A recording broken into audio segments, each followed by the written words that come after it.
14 રોકાણકારોને મોટું વ્યાજ આપવાની લાલચ આપી ₹1.5 કરોડનું ફૂલકું ફેલાવનાર 2 આરોપીઓને પોલીસે ઝડપી લીધા। ફૂલસર ખાતે રહેતા સંજયભાઈ મુરજીભાઈ ધામેચા અને યોગેશભાઈ વેલજીભાઈ ધામેચાએ 14થી વધુ રોકાણકારો પાસે ₹1.5 કરોડથી વધુ રોકાણ કરાવી વધુ વ્યાજ આપવાની લાલચ આપી આ 14 રોકાણકારો સાથે છેતરપિંડી કરી હોવાની વર્તેજ પોલીસ મથક ખાતે ફરિયાદ નોંધાવવામાં આવી હતી, જે ફરિયાદના આધારે પોલીસે સંજયભાઈ ધામેચા અને યોગેશભાઈ ધામેચાની ધરપકડ કરી પોલીસે કોર્ટ સમક્ષ રિમાન્ડ અંગે રજૂ કરતા ન્યાયમૂર્તિએ 5 દિવસના રિમાન્ડ મંજૂર કર્યા હતા।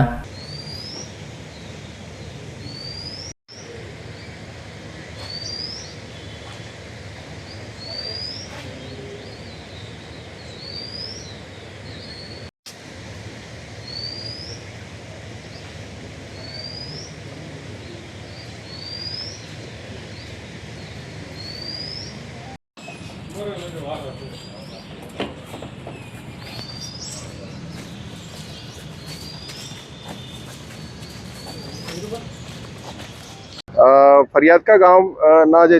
વર્તેજ પોલીસ સ્ટેશનમાં આવે છે એમાં જે કાલે જે છે જીપીઆઈડીની કલમ 3 અને બીએનએસની અલગ અલગ જે છેતરપિંડીની કલમો છે એના હેઠળ કાલે ગુના દાખલ કરવામાં આવેલ અને એમાં જે છે અત્યાર સુધીમાં 2 આરોપીઓ જે મેઇન જે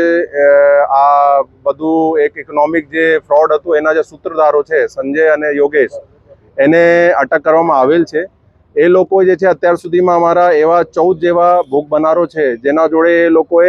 અલગ અલગ અમાઉન્ટની અને ચીટિંગ કરી છે અને અત્યાર સુધીમાં જે ચીટિંગનો અમાઉન્ટ છે 1.5 કરોડ જેવું આવે છે। એ લોકો બેસિકલી શું છે કે બધા જે એના જે પણ રોકાણકારો હતા એને એક બહુથી અનરિયલિસ્ટિક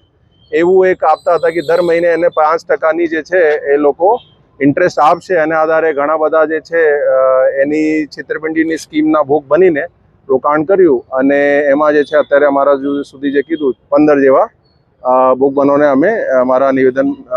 લીધું છે અને તપાસના કામ જે અત્યારે ચાલે છે। તપાસમાં જે છે અમે જેટલા પણ આ લોકો વિરુદ્ધ જેટલા પણ દસ્તાવેજી પુરાવા છે એવા 6 ડોક્યુમેન્ટ અને 4 જેવા જે છે એની મોબાઈલ અને જે લેપટોપ છે એવા 4 ઇલેક્ટ્રોનિક એડજેટ્સ પણ કબજા લીધેલ છે અને અત્યારે અમારા પાસે જે છે કોર્ટ એની મંડે સુધીની જે કસ્ટડી આપી છે।